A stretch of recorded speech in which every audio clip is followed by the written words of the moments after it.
Kicking off the conference, we have Harry Solomons talking Trampling on Ghosts, Hauntology, and Permadeath, which is very cool. Harry is a UX and urban designer and visiting lecturer at the University of Roehampton in London, who works in the weird ways the digital world shows itself physically in modern cities and using storytelling as a way to cope with that. Though not a game designer, game design concepts are a key and fun element of his work, and he is here to talk about death, reincarnation, and the haunting of the player in the game environment, which I think is extremely appropriate for a roguelike. So, welcome, Harry. Hi, thank you so much for having me. Excellent. All right, we'll take it away. Great. Thank you so much. That was a much better introduction than I could have given myself. But yeah, we'll kick things off. Thank you very much for coming. My name is Harry. We're going to be talking about hauntology, what it is, how it relates to cultural criticism in general. Going to be talking about how this might manifest itself in video games, as well as what we can gain from that association and a better understanding of what it is. For those of you who might have quite a lot of knowledge of hauntology, before I begin this talk, a lot of this will be rehashing ground you know very well. Please do humour me through that. For those of you it's completely new to, welcome. Hope you have fun. Yeah, so let's kick things off. The genesis of this talk for me was when I first played the game Inscryption. For those of you who've never played Inscryption, number one, please go and play Inscryption. It's brilliant. Inscryption is a deck building roguelite / escape room hybrid where you are trapped in a cabin with some unidentified malevolent entity. You travel a storybook map, you build a deck of woodland creatures as you go, and you frequently sacrifice them fairly violently. When you are defeated in the game, something a little interesting happens. Instead of killing you, this entity invites you to create what it calls a death card. You choose attributes, sigils, things like that from cards you've built up in your deck throughout your run, and then you're invited to write your name. Because I am a people pleaser, I write my own name, I write Harry. And then once that happens, your photograph is taken, the screen fades to white, you sit back at the table as a quote-unquote new player. The real sort of eeriness of the game, this sort of skin-crawling sensation that I was trying to explain, which brought me to come up with the topic for this talk, is when you pull yourself out of the deck and you have to try working with, playing, and often violently sacrificing yourself. So, before we crack on with things, let's take a big old step back. What do I mean when I say hauntology? Well, hauntology, like all good philosophical topics, began its life as a bad pun. This guy on the left here, this is a French philosopher called Jacques Derrida. Jacques Derrida was looking for a way to describe the effects of Marxism on Western society. He was writing after what Francis Fukuyama referred to as the end of history, i.e. the fall of the Soviet Union and the seeming triumph of neoliberal capitalism as a predominant world order. I'm glad we're really getting into the crunchy stuff very early in this year's celebration. Derrida sort of viewed Marxism in this time as being in a kind of paradoxical state of being, similar to that of a ghost. It didn't fully belong to the past, but because there was no longer a world superpower that genuinely manifested itself as Marxist, Marxism couldn't really belong to the present, despite the power it was influencing on Western politics. Because Derrida is famously a very funny guy, he came up with the pun hauntology, a combination of haunt and ontology, i.e. the philosophy of being. The pun does work better in French, I apologise. Derrida borrowed a phrase from Hamlet to describe the eeriness that this created. The time is out of joint. Really referring to this sort of paradox of things that are absent or from a different time period enacting presence in the present. Every critic uses the term hauntology a little different. It's one of those ones. But this theme of paradoxical existence in time, along with this sort of spectral eeriness, and I use the word eerie quite carefully, I'll explain mine a little bit, and absences acting with presence are really the key tenets across whatever genre it is used in. Then, a few years later, the Brits got a hold of it. A form of music was popping up in the mid-2000s, characterized by a feeling of decay broken nostalgia, the prevalence of, or the prominence in the recordings of the decay of physical media, tapes being disintegrated, the hiss of vinyl, things like that, and archival recordings being a big part of this. Some examples include Burial, and a DJ working in South London, William Basinski, whose disintegration loops ran tapes through a player until the tapes themselves began to fall apart, and The Caretaker, who did a lot of work, sometimes loosely based on Stanley Kubrick's The Shining, mostly dealing with the failure of memory and the decay of memory over time. The critic Simon Reynolds, the music critic, was one of the first people to borrow Derrida's philosophical term hauntology and try and use it to describe this new genre of music that was popping up. Originally, as you can see from this blog post, which is where it was allegedly originally used, he kind of did so a bit reluctantly as a placeholder and asked people to come up with something better to describe this genre. The fact that hauntology appears in the title of this talk 18 years later suggests that as a community we were completely unable to do so. Hauntology very quickly got taken up by a critic called Mark Fisher, who is regarded as one of the absolute figureheads of its use in music criticism and media criticism at large. Mark Fisher offered a new definition for hauntology, the haunting of lost futures, as in the remnants of the world that were promised by post-war capitalism but have since failed to come to pass. Fisher saw these as leaving scars and traces everywhere we go in modern life, and this genre as a way of coming to terms with that existence by really foregrounding this failure of nostalgia. Fisher was particularly intrigued by the eeriness caused by these paradoxes.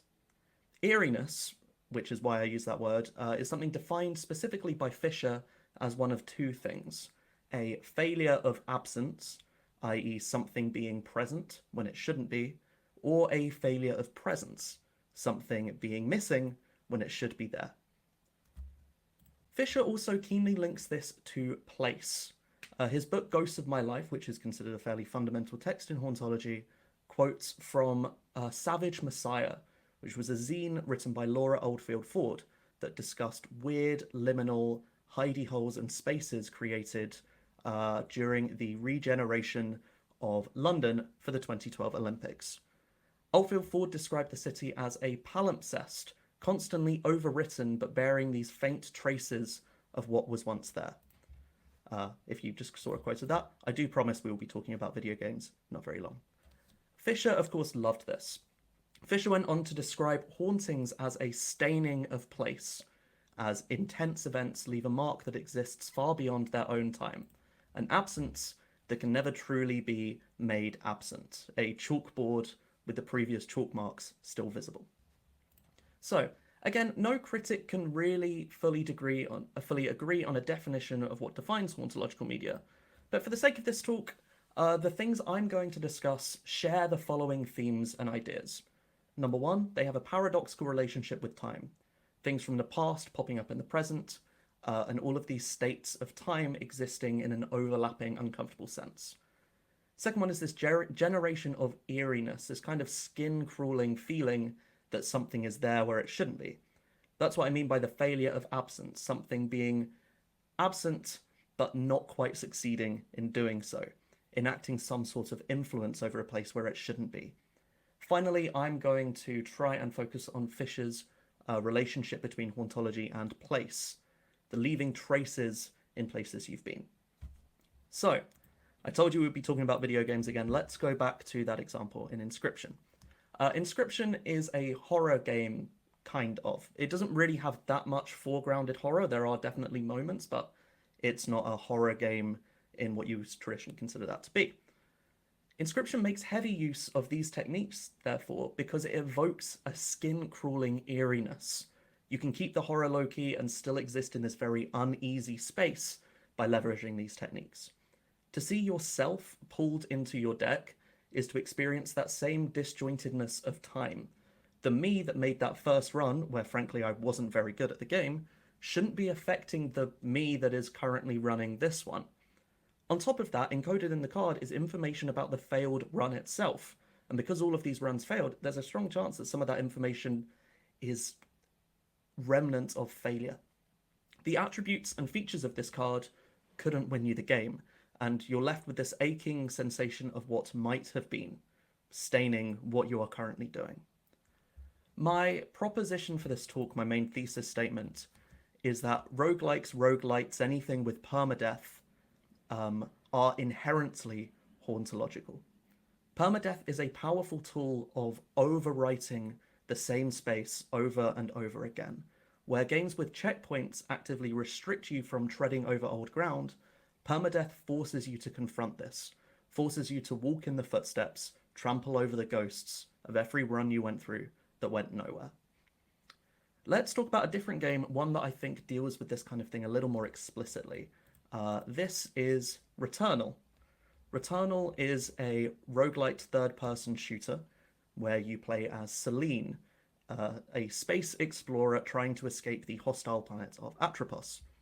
Crucially, Celine is conscious that she is repeatedly dying and returning to the same place, which really adds to the horror of the situation, because you are playing a character who is, fairly understandably, absolutely freaking out at all points in the game.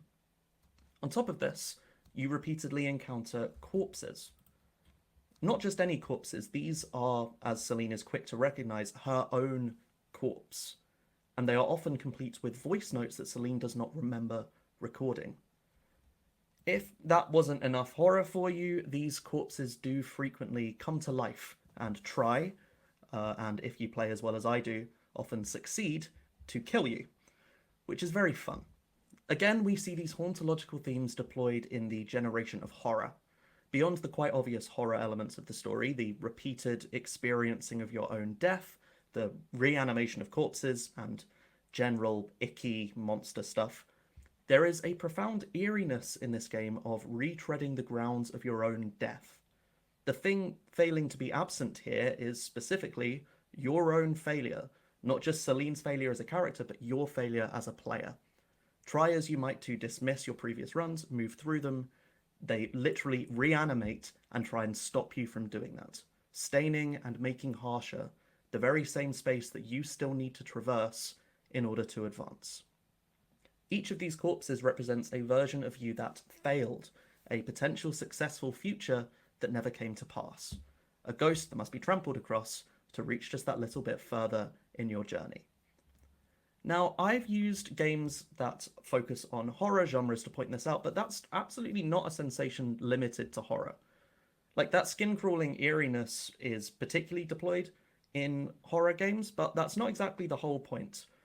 After all, this lost future sensation of encountering your own failures as you go through isn't that dissimilar from the feeling you get of a failed run in these examples, such as Balatro, Binding of Isaac, and Hades. That same feeling of, I almost had it that time. I had a great Joker combination, and then I ran into the water, which gave me 0 discards, and absolutely ruined everything. I have been playing slightly too much Balatro recently. This, to me, highlights exactly how well roguelites and roguelikes are equipped to walk this thematic ground.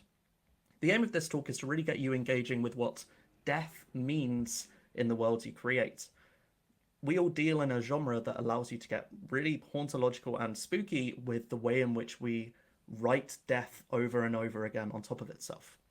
Allowing your worlds to become stained by permadeath and its effects is to allow these worlds to become explorations of what it means to walk through what Fisher and Oldfield Ford would consider to be the palimpsests of daily life, foregrounding these loops of failure in order to find a way to come to terms and confront them.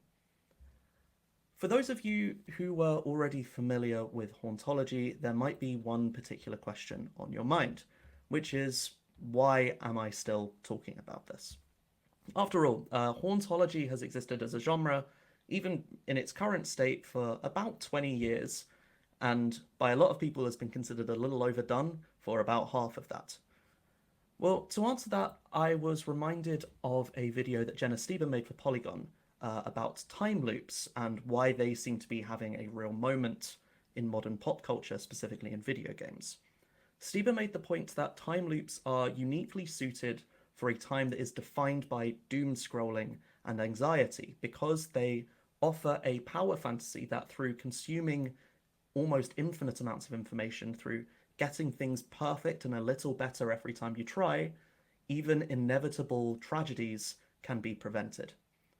Of course, hand in hand with the power fantasy is its own upheaval.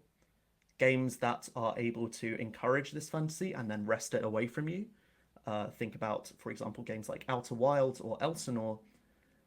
When the game does that, what you're left with is an incredibly powerful way to come to terms with and relate to and redefine what our present moment can be. So why specifically Hauntology? Well, on top of the things that Steve identified, there are some other sensations that I think really define our exact present moment. Something specifically bubbles to the surface, which is that quote earlier, "The time is out of joint." Fisher noticed that these emerged as a response to the sort of austere loops of nostalgia brought about by late-stage capitalism, and those are loops that have absolutely not gone away. In fact, you could quite easily make the argument that they are intensifying and shortening. But not only that, we have experienced, all of us, continuous disruption to the way in which we process time. If you feel as though your perception of the passage of the last few years is all screwed up, you're absolutely not alone. Early research indicates that COVID-19 and responses to it, including lockdowns, have had a profound effect on simultaneously compressing and elongating our internal clocks, an effect that is very much ongoing. To all of us, more intensely than ever, we are getting this sensation that the time really is out of joint. This is what Hauntology offers us. It's a way of coming to terms with and contemplating this paradoxical and eerie relationship we all have with times. These appeals to nostalgia, this reliance on the ghosts of the past, is made deliberate, foregrounded in all of these works of art, that it breaks us from the spell of believing that this loop is all that there can be. In other words, this is kind of the power fantasy of the roguelike. By trampling in the footsteps of enough ghosts, even the infinitely stained places can be traversed. Similarly, what the roguelike offers us is the potential to upheave and overthrow this power fantasy. Without getting too spoiler heavy, both Inscryption and especially Returnal offer indictments of that power fantasy and do not quite give you what you're looking for. If you leave this talk with anything, I understand I've run a little bit quickly, apologize for that, but if you leave this talk with anything, I would hope it's a reminder of what this genre can do if you take the topic of permadeath seriously. To those of you who are designers in your own games, I would ask that you consider how your players stain the places that they move through, how this loop of failure and retrial speaks to a world and helps us redefine it, a world in which we can so easily believe that this loop of nostalgia is all that there can be. Think of the power fantasy that you provide your players, and think carefully about what might be gained when you take that away. Thank you all very much for listening, and thank you again to Roguelike Celebration for having me. I'm tremendously excited to be here, and I am really, really excited to see what our other speakers have for us for the rest of the talk.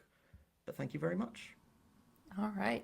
Thank you, Harry. It's a wonderful kickoff. I saw someone say that if they were to send one talk as a, like, what's Roguelike Celebration about, this is a good contender. I did see someone online say that starting with this talk was going sicko o'clock right off the bat, and that's the exact energy I think I was aiming for. So Wonderful. I love that. Personally, as MC who has to try and like stay focused to a degree, I love when the first talk just makes me stare into the middle distance and think about the loss of time and opportunities under modern capitalism. Wonderful. Well, we have some good time for Q&A, which is great. So people, please go ahead and add your questions. We have one right away from Britta, which is, this reminds me of learning about Freud and Unheimlich back in literature class. Does that relate, and if so, how?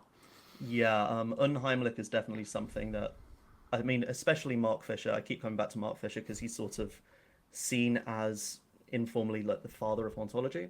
And he definitely used the unheimlich a lot. This sense of there's not really a direct translation, the unhomely, like things not quite being what they should be, which really relates to this idea of eeriness, kind of something skin crawling and not being quite right, which is why I think most of the time we see this pop up, it is in horror, because it really likes to, and often in quite sort of like low key horror, this idea of something's not right, but you're not quite sure what it is. And so, Right. yeah, definitely a lot of overlap there. Yeah, no, it's really interesting. The slow realization kind of horrific feeling. That's really cool. There's also a great question from Escape character. So a save point isn't a death, but reloading a save point can feel like stepping into the shoes of someone who you aren't anymore. Is that maybe also a similar feeling to self-haunting? I think it definitely is. I think um, most save points, essentially, as a checkpointing idea, because they sort of essentially cordon off all of the ground that you covered to get there and that you can't really go back to. But also, you have that thing of, especially games that save at very specific moments in what you're doing. I really like that idea of stepping back into the shoes of what that is, because you are definitely almost like possessing yourself, and it's like, right, back here again, got to do it better this time.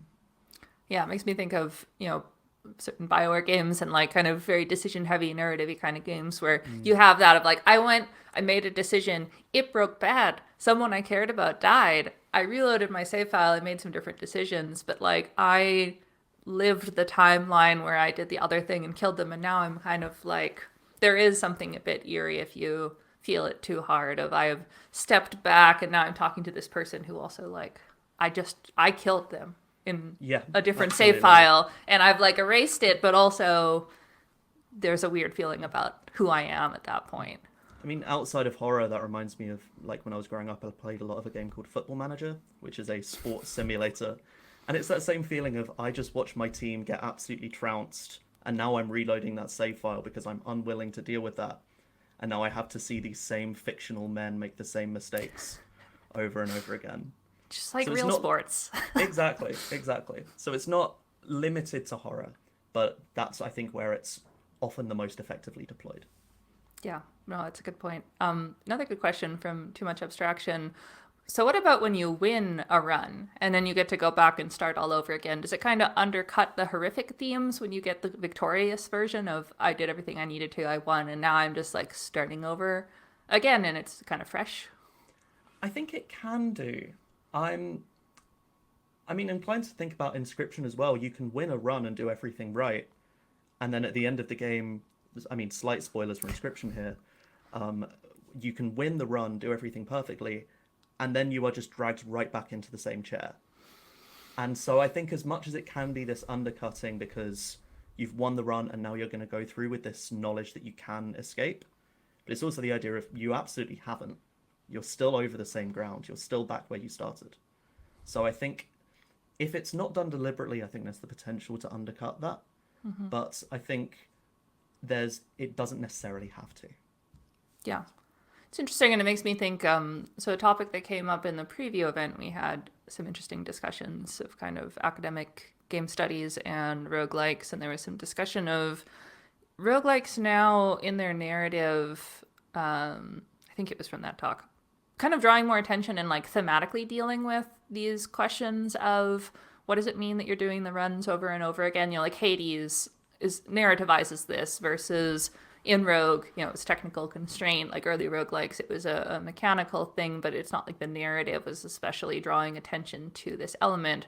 And so it's interesting to talk about how partly as kind of fidelity improves or it increases and we have more narrative focus in roguelikes, or as attitudes change, it seems like there's more of a pressure now in your roguelike to explain like, well, why is it that you are starting over again? And I wonder, do you think that maybe that is making this topic even more relevant of like the games are more directly grappling with this idea? I do think so. Yeah, I think that's mostly a very good thing because I think we're now coming to terms with, oh, there's this inherent mechanic that, yes, started as a technical limitation, but is now an immensely powerful thematic and narrative tool. And I think coming to terms with the fact that we can be really explicit and uh, by not explaining it, we are inviting other people to try and explain it for us or like to draw their own thematic conclusions from that. And so I feel like having that thought about what does it mean that we keep replaying this over and over again, the more we think about that, I think the more powerful things you can do with it. And I like the way that a game like Hades does narrativize it, and it sets up that, like, ontologically this is the same person with the same memories going over and over again, because as a player you are the same person with the same memories going over and over again. And it's a fun way to kind of mess with that ontological relationship between the player and the character. What do you know that they don't? What do they know that you don't? Yeah, it's interesting. It also makes me think about the growing trend. It's pretty established at this point to have more meta progression in roguelites and roguelites, which I think is often, at least the way we talk about it, coming from kind of a power fantasy, a kind of like, it feels like as I keep playing the game, I should be getting better at it, and there's a way of meta progression making that obvious and systemic versus it being the more subtle, like, oh, my brain is getting better at playing NetHack. There's more of a feeling now that there should be like something in the game recognizing your progress so that you don't feel like you're just kind of hitting your head against a wall. And it seems like normally it's a benefit of, like, the more runs you play, you get things that help you.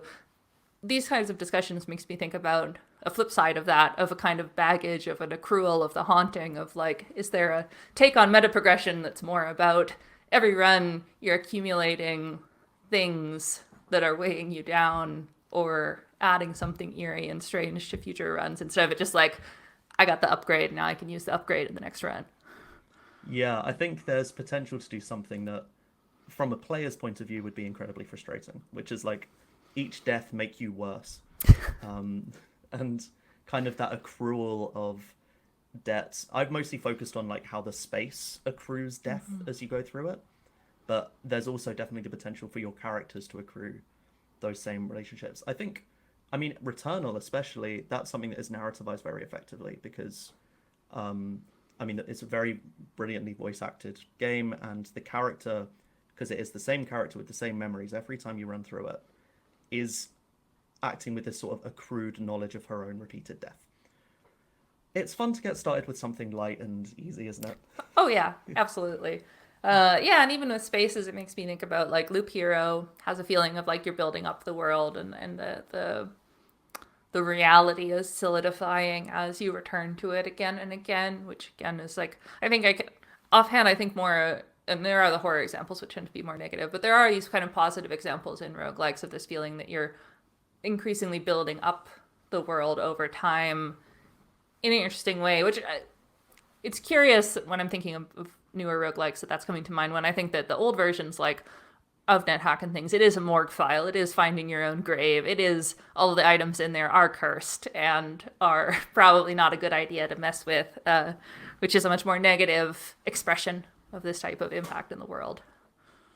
Yeah, absolutely. I mean, I think on the lighter side of things, I think of a game like Rogue Legacy, where like you are essentially not playing a character, you're playing as like a dynasty, really. Yeah. And so, and while that's mostly positive because every time you come back, you sort of build up your home and you get these permanent upgrades, it does still have that feeling of you reach a major milestone. It's like, fantastic, I did this with the 48th generation of this family, which just reminds you like how bad you are, really. Yeah, Just the main focus there.